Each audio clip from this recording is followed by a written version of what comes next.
Nkulamusizaako gwenna ampuliriza. Nsooka okwetonda ku mboozi yaffe eno kubanga yasoose kubanga amaloboozi gaadobonkanya naye katusuubire nti ate tugiziza bujja bwe tutyo tusobole okubeera nga ate tujoota buliro.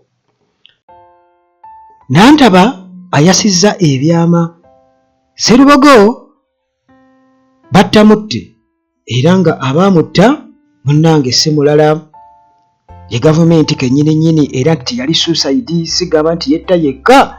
Munnange Nantaba atubuulidde abatta Sserubogo tuli kayunga kakati. Munnange Nandutu naye atubuulidde nti munnange ye baamusaddaakayo busaddaasi mu byamabaati mu political power game naye ye munnange kwegamba yatuukiriza olugero luli lukiiso kya mbuzi kirekerera omussi ne kitunuulira omubaazi.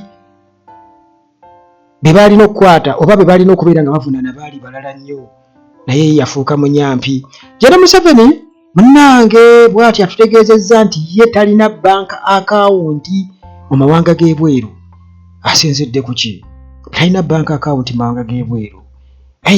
Kakati munnange Besigye n'omuyambi we Abeid Lutale bwe batyo munnange batutte Ruto mu kkooti ku nsonga ey'okukwatibwa mu ggwanga erya Kenya mu bumenyi bw'amateeka ne baddizibwa e Uganda mu ngeri emenya amateeka.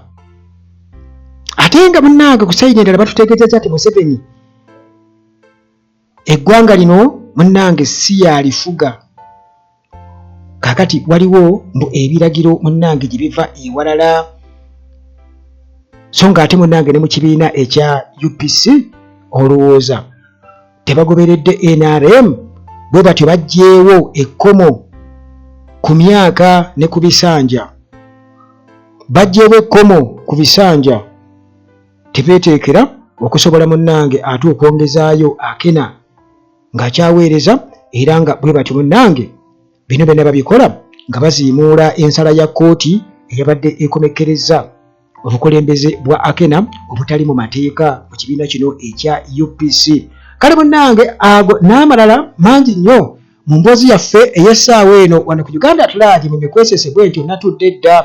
Vakkedo ye kwali Vakkedo kwali muganda wange era gwe begitaba miwogo misiike osobola okulirako ekintu ekirala kyonna so nga ate muganda wange emikwesese gyo bwe gityo munnange tegirina buzibu era ekijja twamaze dde okubeera nga tukijjako zigometa yaffe bwetyo butereevu mu buufu obwo gyegenda okubeera nga munnange etabaalira. Nantaba atukakasizza ebyama bannange atutegeezezza n'atugamba nti mumukyali awo gavumenti ye yatta Sserubogo. Tuli kayunga kati gavumenti ye yatta Sserubogo teyali suicide teyetta bwessi nti yette yejje mu bulamu bw'ensi.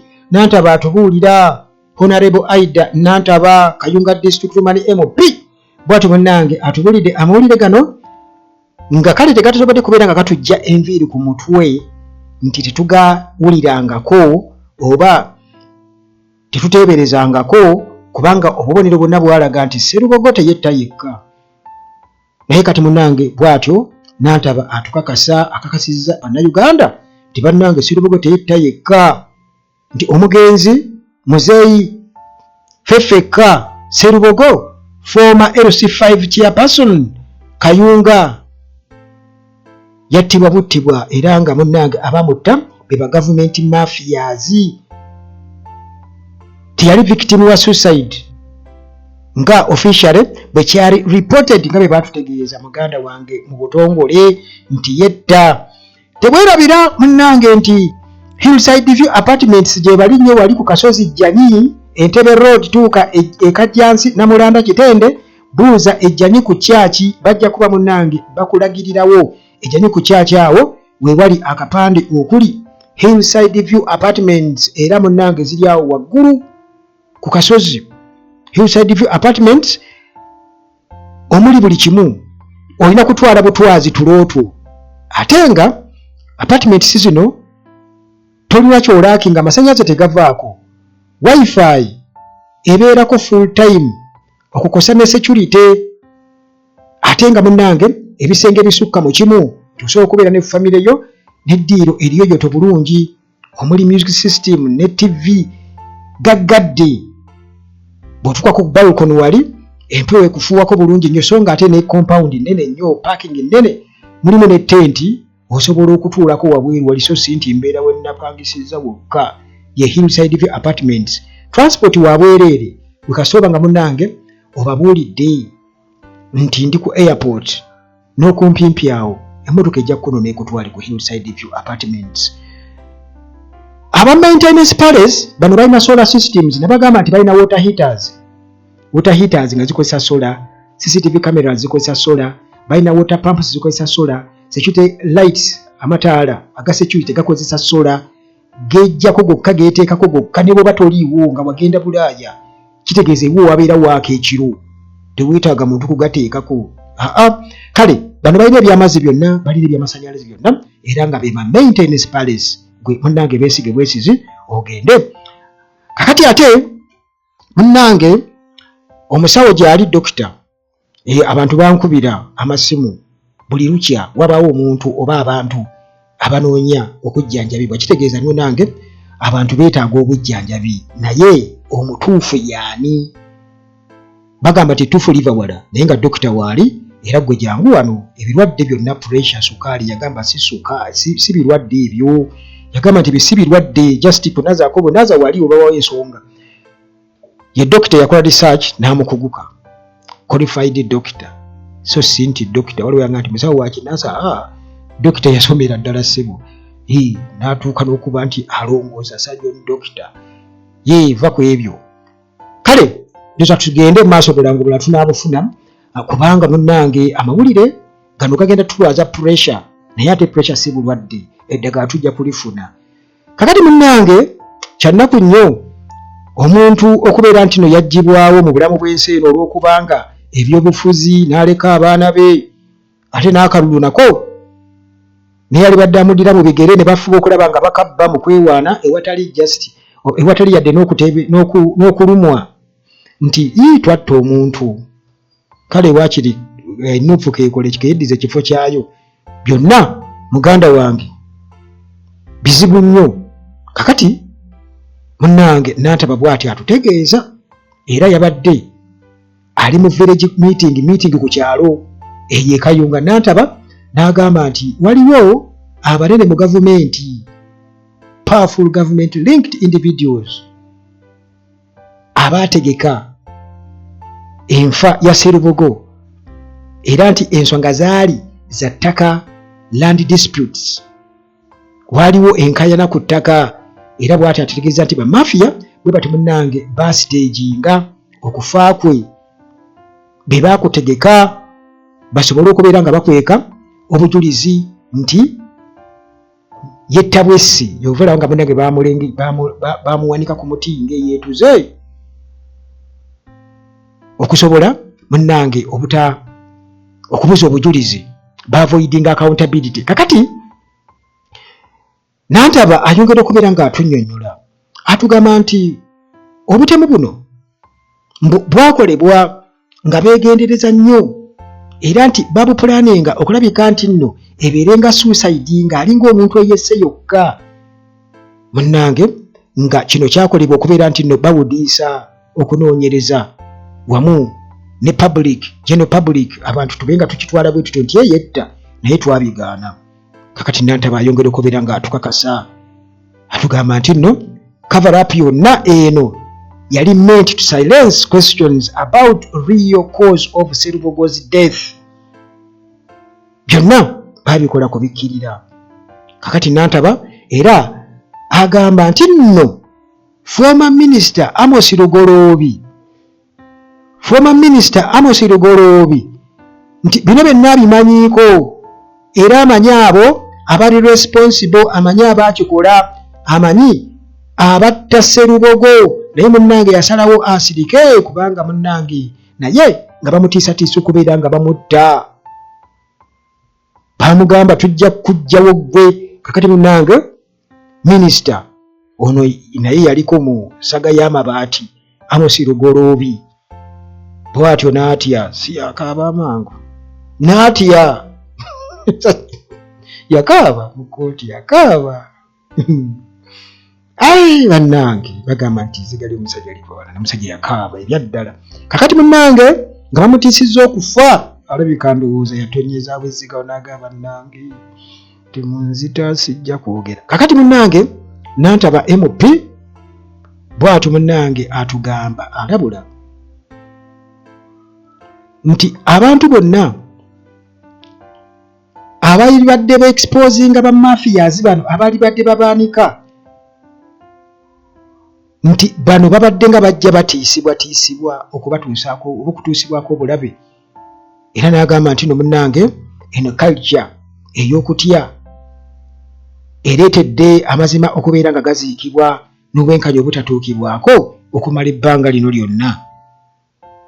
Sserubogo bwe twogerako munnange memba wa opposition era nga yali mu National Unity Platform bw'ati munnange yasangibwa nga mufu omwaka 2021 nga myezi mitono nnyo munnange nga kyajje ayingire ofiisi eya LC5 chairperson Kayunga kati okufaakwe munnange bwe kutyo kwalita ebibuuzo bingi nnyo eri abantu b'ekitundu n'eggwanga lyonna era nga bonna bagamba nga Sserubogo ojjukira nti omutiko baamuwanika omusajja yalina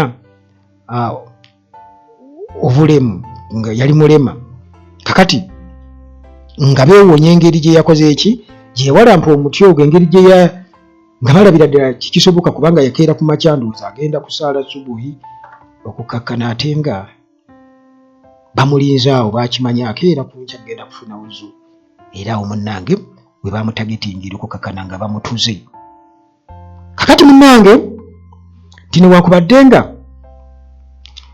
nti baatugamba nti suicide yetta yekka era bangi nnyo mu opposition bakikakasa ne bagamba nti ebibuuzo nga bingi ku sayidi eyo era nga answers munnange tezaaliwo ku nfa ya Sserubogo.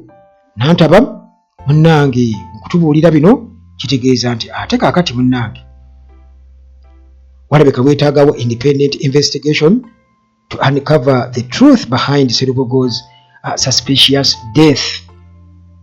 Era bw'atyo munnange n'akuba omulanga eri bannayuganda nti babanje obwenkanya era baresistinge intimidation bagaane okutiisibwatiisibwa. Kakati munnange ebyo byonna bivaayo kaseera kano njagala okubuulira saagala kulwa nnyo njagala tugende mu maaso mpola mpola tewerabira Mukisa Transport Services Limited bano munnange balina emmotoka enjoyooto bulungi eziyinza okutambuza wano mu Uganda Kampala ne Uganda okutwaliza wamu oyagala kuva ku airport oba kugenda ku airport wakatonya ku kisaawe oba ogenda kulinnya ndeege Mukisa Transport Services bakwata obudde ate ng'emmotoka zaabwe munnange servicing bulungi siganyegenya kati bwe bayagala munnange obuweereza bwabwe bakubireku ku 074 9 32 73 074 9 32 73 beba Mukisa Transport Services.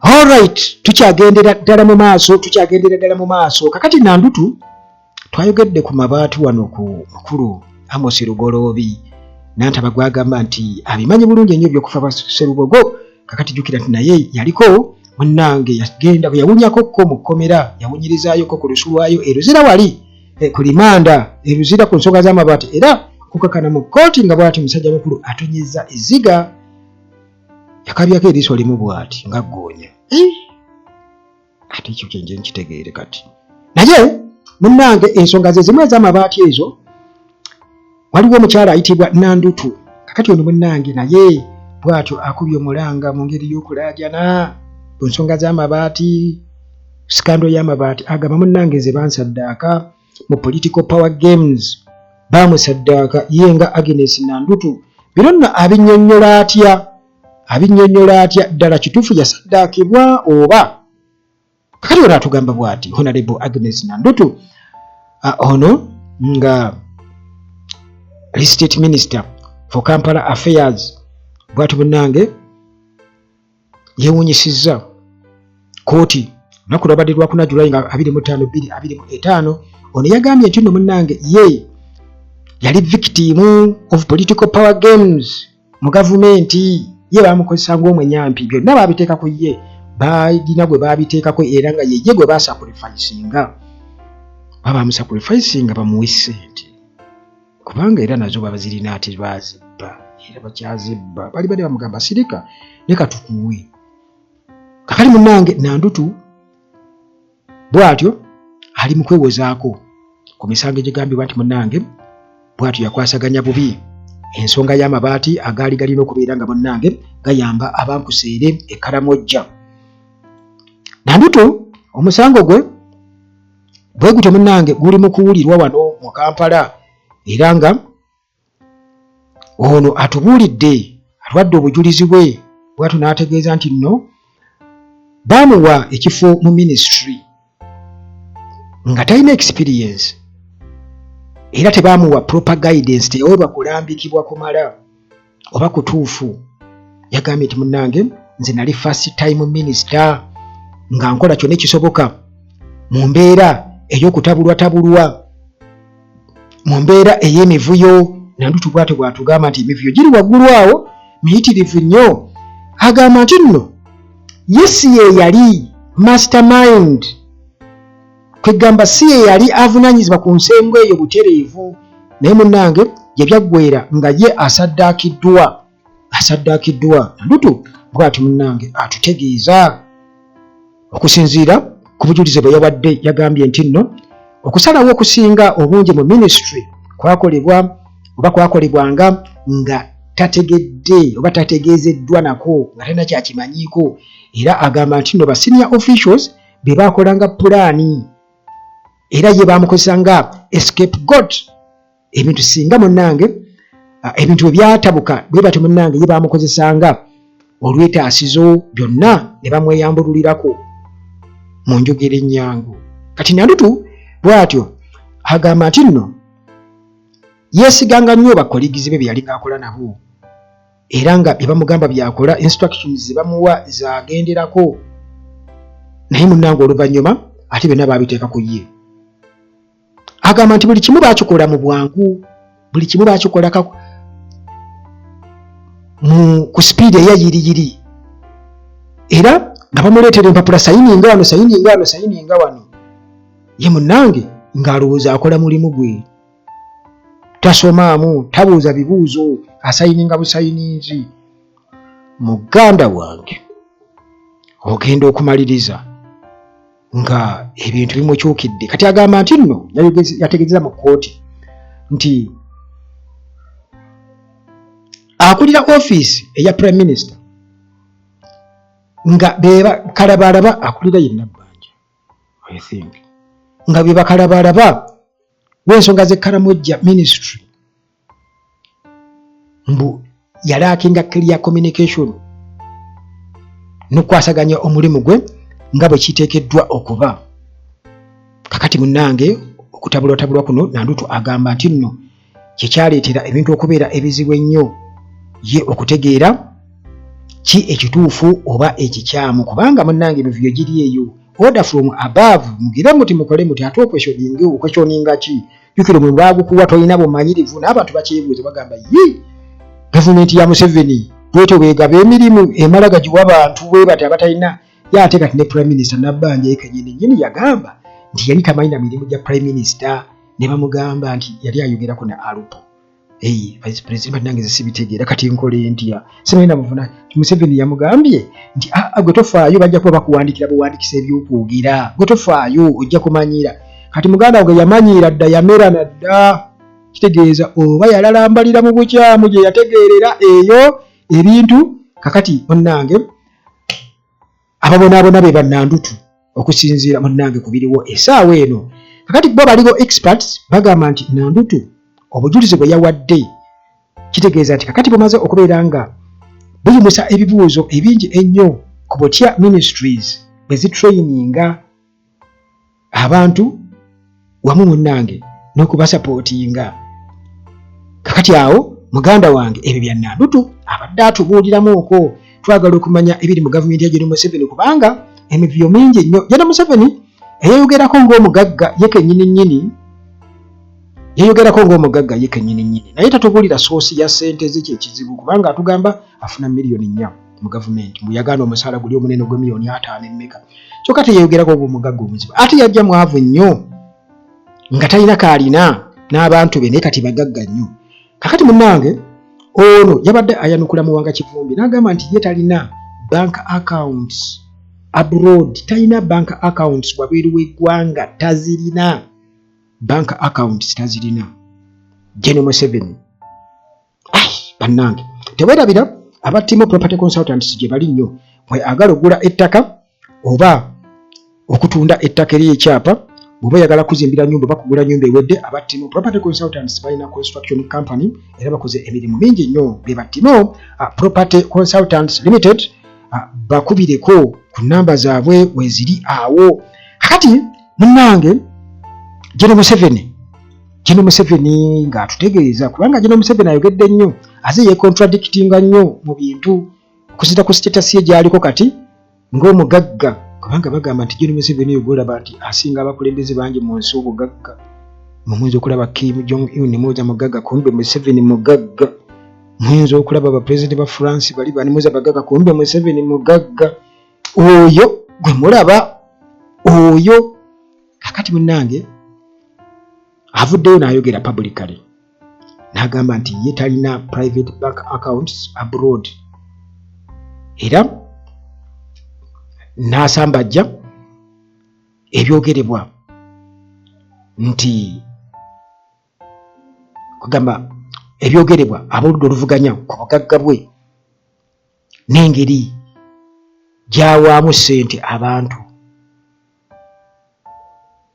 Kakati Museveni yagambye ku lunaku lwa 6 yagambye nti zabalina kusomeza 26 n'agamba nti newankubadde waliwo elements mu Ugandan politics mu opposition naddala abalowooza nti alina engeri gya divertinga oba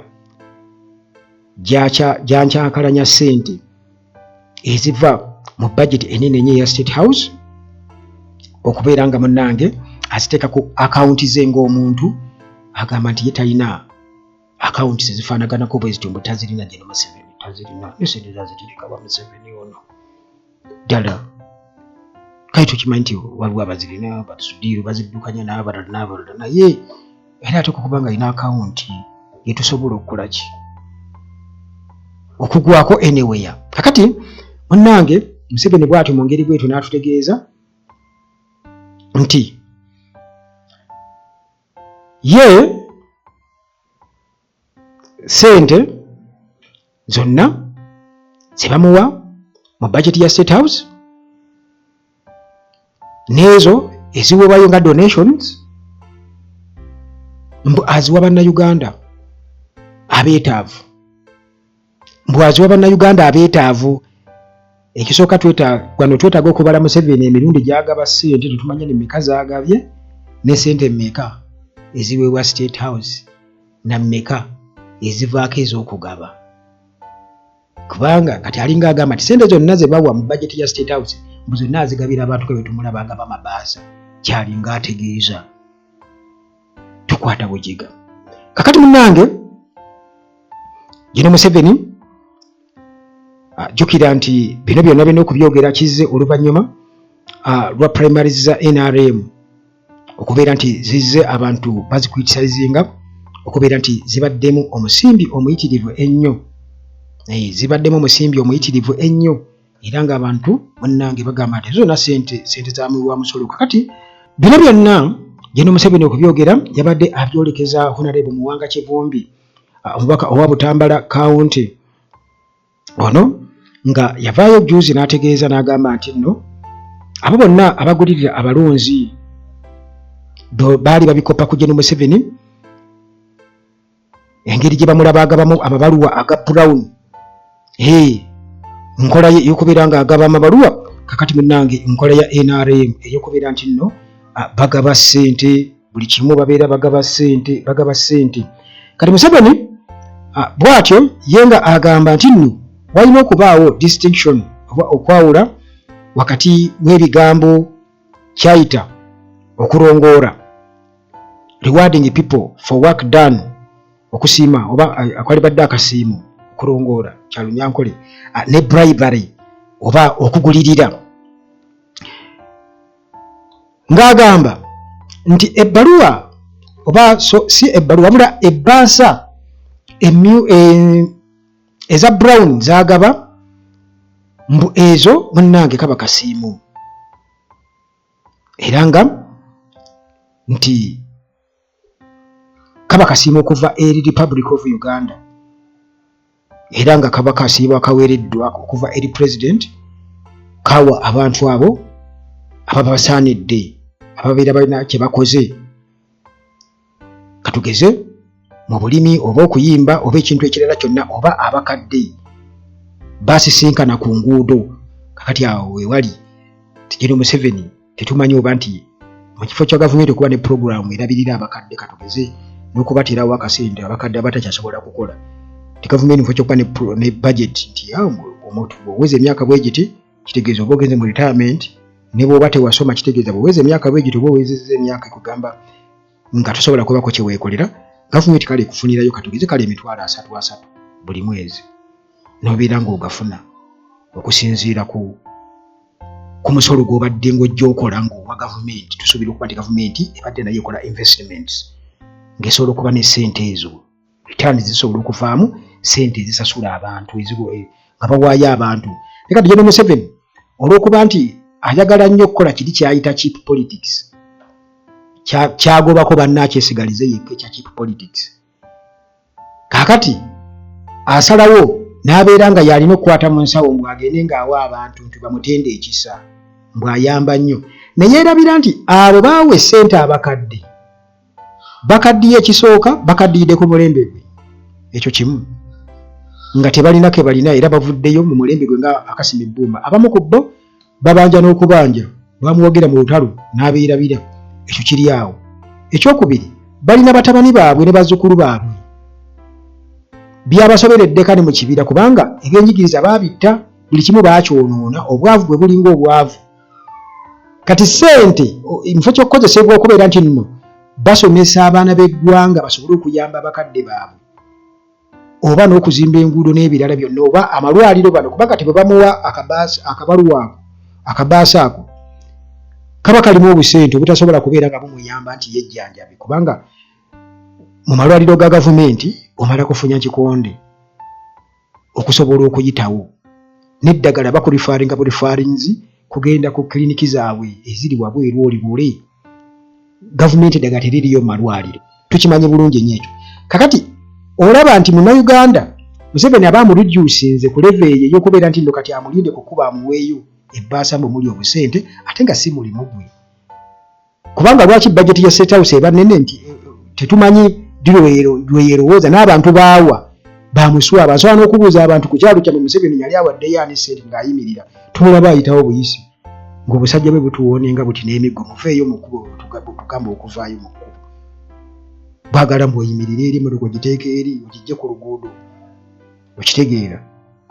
Basiba busibi mmotoka kubeera nga tezikola ki, tezitambula okuba Museveni ayitawo, n'abakyala abalumwa ne batuuka n'okwagala okufiira mu jjaamu nga basibye emmotoka Museveni ng'ayitawo.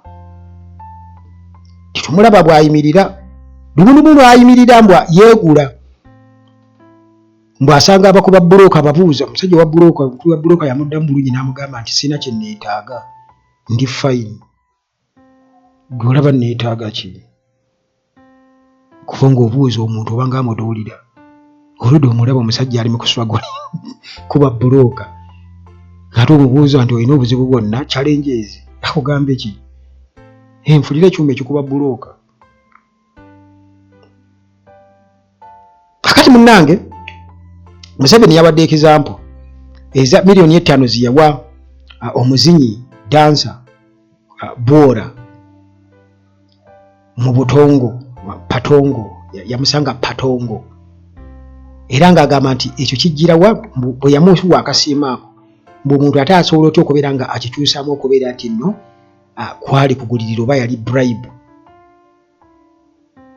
nti ne bursaries eziweebwa abaana abasoma zitwale oba okitwagamba kino kifaanaganako nga bursaries zibawa abaana abasoma oba medals zibawa bannabyamizannyo. Naye kati twogere ku bursaries. Bursaries zo ziweebwa baani? Ekyo nakyo kiri awo. Bursaries zo ziweebwa baani? Kakati munnange Museveni bw'atyo nga annyonnyola era nga nti ebyo byonna byonna yabikola nga pulezidenti ng'akyaddeko mu bitundu okubeera ng'awa abantu obusiimo. Era n'agamba nti bw'aba awadde abantu ssente talaba ngeri gye bayinza kubeera ng'ate bamuwanga kivumbi. Bagamba nti aba awadde enguzi. Era n'agamba nti muwanga kivumbi tasaanye kubeera nga ate akola ebikolwa ng'ebyo eby'okuwa abantu ssente nga pulezidenti bw'akola, kuba talina budgeti ng'eya pulezidenti. Tasaanye kubeera ng'ate abyeteekamu. Tasaanye kubeera ng'abyeteekamu. Aba bano neebuuza lwaki abantu babeera bagamba nti Bobi Wine mukodo alinawo budgeti ya State House. Talina.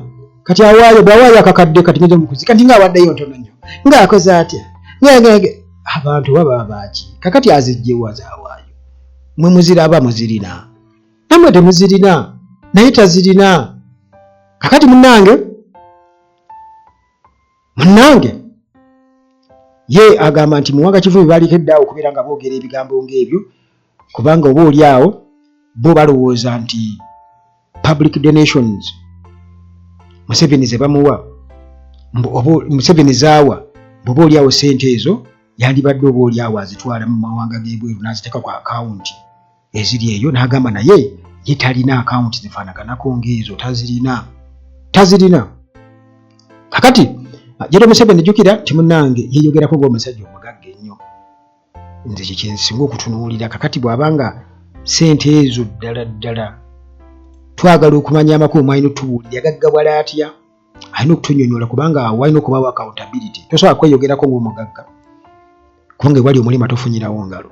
Tuli baavu nnyo ate yagamba mugagga gye ne famire ye bagagga nnyo. Ssente baazijjawo ate nga bajja baavu ate nga ffe abaabaliisa bayi tebalina na mmere na buli kimu okusobola osapootinga olutalo. Naye kati essaawa eno yeenunula yekka na famire ye. Ekyo kisinga okubeera nga kiruma abantu okuleka abo abatonotono abawagira nga balina abantu abalya mu gavumenti. Bo munnange bajja kusigala nga bakyawagira kubanga oba oli awabeereyo mu byalo bannaabwe ne baddayo nga bavuga ziri emmotoka ezaalagirwa. Kati ne bw'abaye munnange tafunamu mu gavumenti era asigala akyatendereza omwana wa gundi akola mu gavumenti. Kati naye yeevuga yatwala ne mutabani wa gundi bwe batyo ne beekwatakwatako bo nga bo. Naye era sitiri bwe batonotono abo ab'olubatu. Kakati munnange bwe tudda ku sayidi endala Dr. Kizza Besigye gyali mu kkomera n'omuyambi we Obed Lutale bano munnange bawazeewaze Ruto pulezidenti wa Kenya ne bamukuba mu mbuga z'amateeka ku nsonga y'okubakaka okubazza e Uganda mu bunkenke. Bw'atyo munnange Besigye nga bamukutegeeza n'omuyambi we Obed Lutale bawaabidde gavumenti ya Kenya nga bakyalenjenga controversial extradition to Uganda. Era nga bano munnange bagamba nti kino kyali kimenya mateeka wamu munnange n'okubeera nti nno kyali kityoboola obwetwaze bw'eggwanga erya Kenya. Kakati bano ababiri mu kuteekayo petition yaabwe eri High Court e Kenya bwe batyo munnange bagamba ensi Uganda ne Kenya ab'ebuyinza mu zo bwe batyo munnange bateekateeka basala olukwesikwesi ne bateekateeka mu ngeri emenya amateeka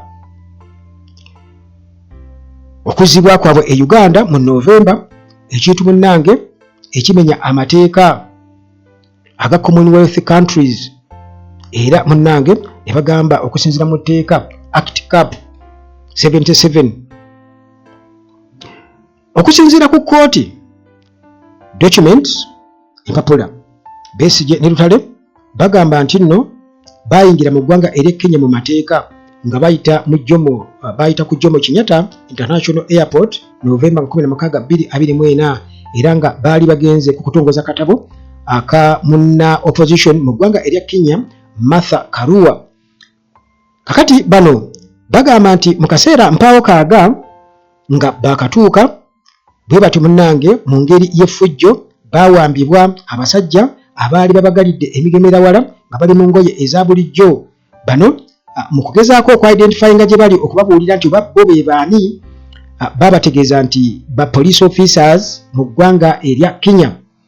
Kakati munnange okusinziira ku mpaaba ebirimu Kawonvu n'Akagga nti ababiri bano bwe batyo babatwala mu basement emu, oluvannyuma bwe batyo ne babafoosinga ne babateeka mu convoy ey'emmotoka oluseegendo lw'emmotoka ne babavuga yogayoga wano Kampala, bwe batyo nga batuuse e Maraba ku booda ekiro okwakagana nga babaleese e Kampala. Kakati abawaabi bagamba nti baawulira Besigye ne Lutale mbu baawulira bano abaabawamba nga boogera Lunyankole, olulimi olwogerwa wano e Uganda tutumanyi obulungi ennyo lwe basomesezaako ne lesson, era nga kino kyayongera okubeera nga munnange kiriviiringa true identity eyabo abaali babakuluggusa okubeera nga babakomyawo e Uganda. Kati nga bakatuuka e Uganda, Besigye wamu ne Lutale baatwalibwa ne basibwa mu ngeri munnange ey'okuba nti tebalinaako muntu yenna gwe basobola kubeera nga bakontakitinga wali mu military barracks e Makindye, era munnange nti ne babagana okubeera nga baakisesinga balooya baabwe obujjanjabi medical care okukosa n'okubeera nga bawuliziganya ne bafamily members baabwe. Kakati bwe batyo mu kiseera ekyo ne babavunaana emisango egy'okubeera n'emmundu mu bumenya bw'amateeka okusa n'okulya mu nsi yaabwe erukwe, era nga munnange byasooka mu kooti martial, kakati ne bizzibwa ate mu kooti ey'abantu. Kakati okuwaaba kuno kwakoleddwa nga bawaabira gavumenti ya Kenya okukosa ne ab'obuyinza wano mu Uganda omuli ne Director of Prosecutions ku Army Court Kano Raphael Mugisha, eyategeeza nti okukwatibwa kwa bano kwakolebwa wamu n'eggwanga erya Kenya oba ne Kenyan Security Forces, nti ab'obuyinza wano Uganda bakwatagana n'abo ab'obuyinza mu Kenya, bwe batyo munnange ne babakwata okukosa ne ICT Minister Dr. Chris Baryomunsi, naye munnange yayogera ebintu ebifaanagana mu statement ze nga ali wali ku media center. Kakati bagamba nti Principal Secretary owa Kenya Korir Songai bino byonna yavaayo n'abyegaana nti Kenya yo teyali involved oba teyeetaba mu kukwatibwa kwa Dr. Kizza Besigye, bwe tebabimanyiiko mutwe n'amagulu. Kati Besigye ne Lutale bagamba nti okuwambibwa kwabwe tekwatyoboola ddembe lyabwe lya buntu kyokka, wabula nti kuno era still kwayisa olugaayu mu ssemateeka wa Kenya ono agaana okubeera nga oba awa alambika butebe bayinza okuzzaayo omuntu mu ggwanga eddala singa abakwatiddwa mu ggwanga erya Kenya nga bwe kirambikiddwa mu ssemateeka w'e Kenya, naye byonna tebaabigoberera. Kakati munnange bano bakiikiriddwa James Njeri wamu ne James Njeri and Company Advocates, era nga guno gwe mulundi ogwokubiri ababiri bano munnange nga bateekayo okuwaabukayo mu Desemba 2024, era bwe batyo munnange bawaabira gavumenti zombi mu kooti eya East Africa Justice, wali mu Court of Justice eya East Africa mu Arusha. Kakati munnange ebyo byonna bannayuganda bwe bagamba babiteeka ku gavumenti ya Kenya, era nga batuuka n'okugamba nti bannakenya beetaaga munnange Ruto ne bamutaasa ku mirimu ne bamunyola nga bukyali. Ekyo munnange kye tulinza okulaba, kubanga John Museveni ajjukira nti oli munywanyi we nnyo era nga yamubalira ekyeso, nakugamba nti Ruto akatabo ka Museveni alabika yakamuwa bukolokolo era kakozesa okubeera nga akalakataba na Kenya mu ngeri y'omukono ogw'ekyuma newankubadde nga ye ate tabiteekamu oba oliawo esayansi nga gye Museveni nti ali open nnyo. Kakati munnange bano batugamba era ensonda zitugamba yabadde Fred Mukasambidde nga tugamba nti nno Museveni takyali mu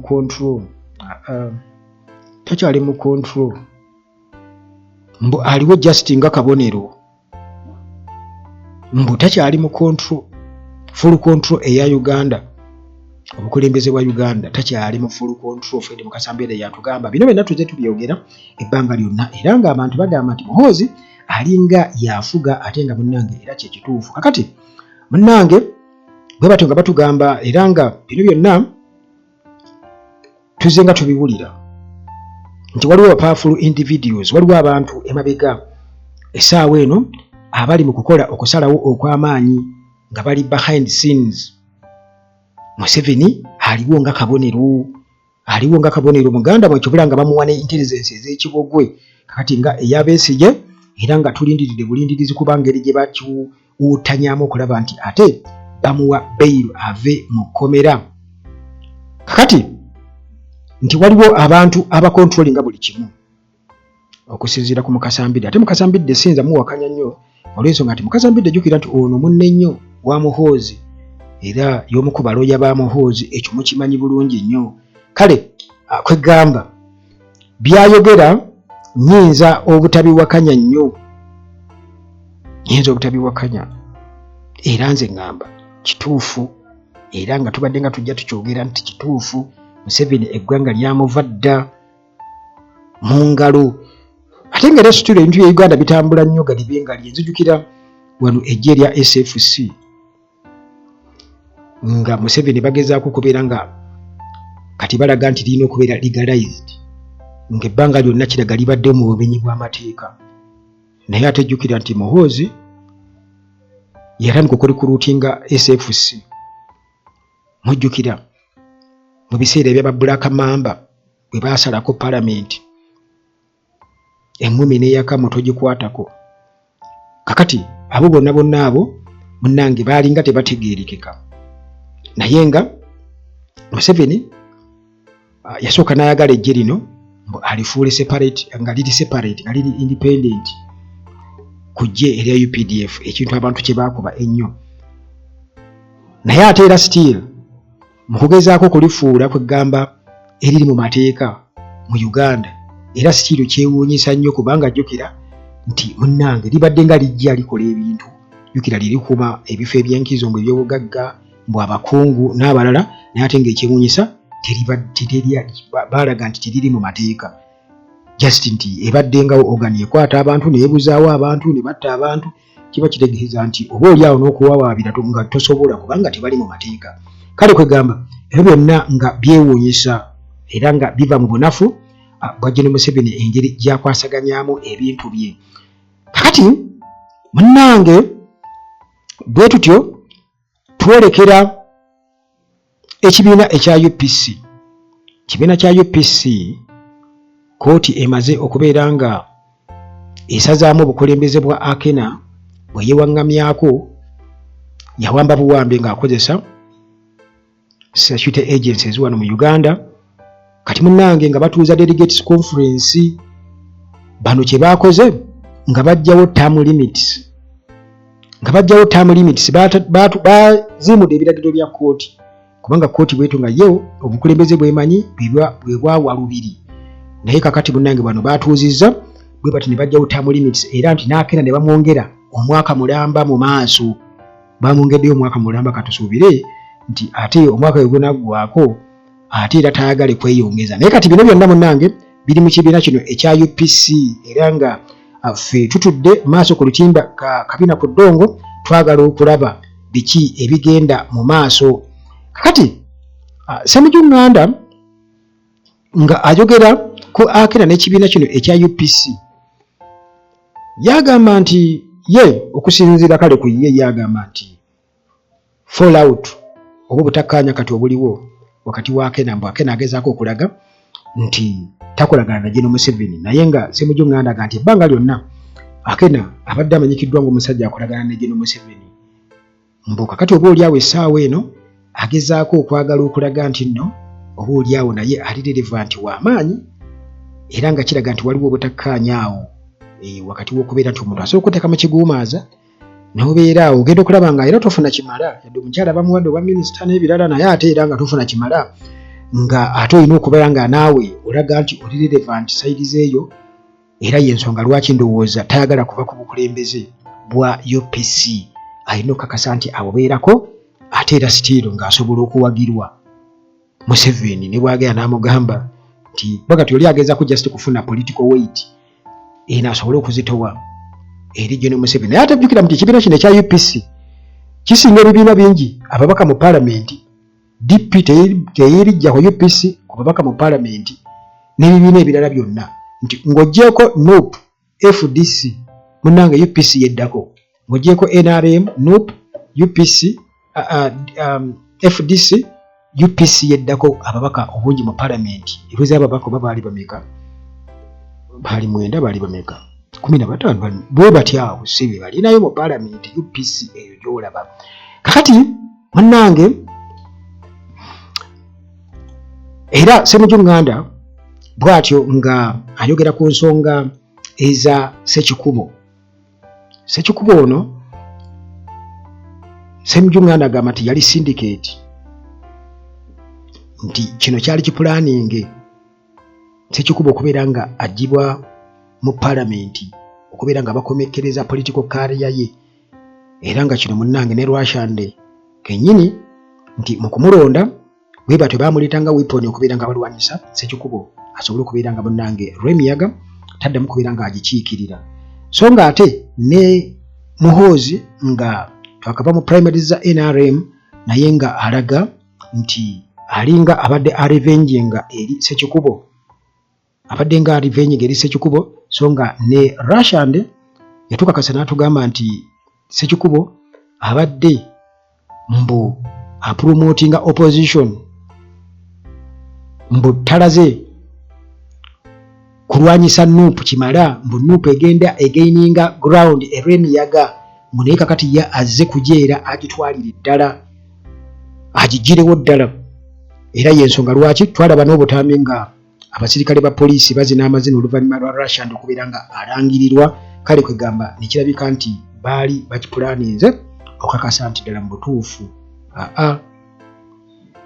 era bajja okubeera nga badiiringa naye okakasa nti ddala agenda ekintu munnanga abantu kye bamugamba nti oba oliawo yali badde yeesimbawo nga independent nti waliesanga nga ebintu bikyuse naye jjukira nti 2021 temwerabira nti bayinza okuba nga babadde nga babba obululu ebbanga lyonna nga tubiyita bya lusaago naye 2026 sorry si 2021 twogera ku 2026 okusinziira ku bigambo bya Muhoozi n'abalala bonna bye boogera balabika bagenda kubba akalulu ne Mungu akwata abaali bagenda kubba akalulu ne Mungu akoleki akwata abaali naye protest vote still ye weapon yokka ti abantu balina osuula akalulu mu protest nga bawakanya obufuzi bwa Museveni oba nakyemalira n'okulinnyira eddembe ly'obuntu okutta okubuzaawo okusiba abantu olw'ebyobufuzi n'ebirala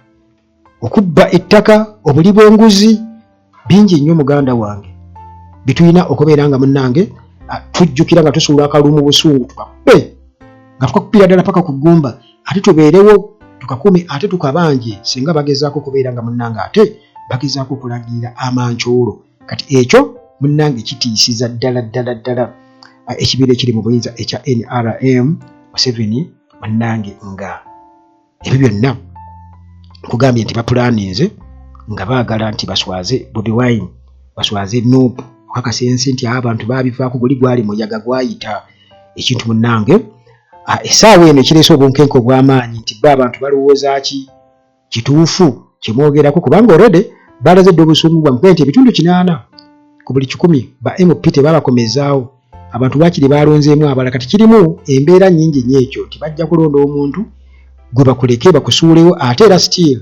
wali baleete omuntu omunafu already umbrella demu ekole ki ewambe nti kuguno omulundi muganda wange Museveni talina ba MP bali yebe yenyumirizaamu nti baali balina kuba basooka ne babayiwa 221 kakati ate ne bayiwa olwo abakomyewo naye era still abantu babagamba nti tugenda kubalagako mujja kukakasa nti ebinyonyi bikola ki bibuuka. Sigenda kuzukawo nnyo wano muganda wange gwe nampuliriza tusinkane mu mboozi zaffe eziddaku wano ku Uganda Talaaje nga bulijjo akuume.